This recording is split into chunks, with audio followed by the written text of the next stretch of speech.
How to copy base in Clash of Clans from YouTube 2025 full guide. So basically, first of all, you need to open the Google web browser and search for base in Clash of Clans from YouTube.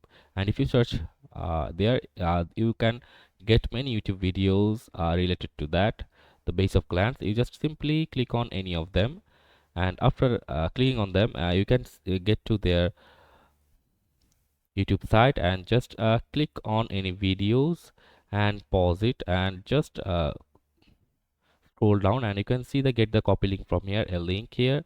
You can just click on there, and they will take you to a website. As you can see, this is the website, that base of clans.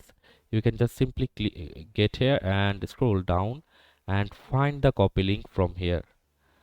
So as you can see, this is the copy link here. You just simply keep the copy link and get the link from here, and you can just paste it and play the games. You can also browse other base links from this website. As you can see, town hall 5, 6, 7, 8, 9, 10, 11, 12, 13, 14, and there are many more.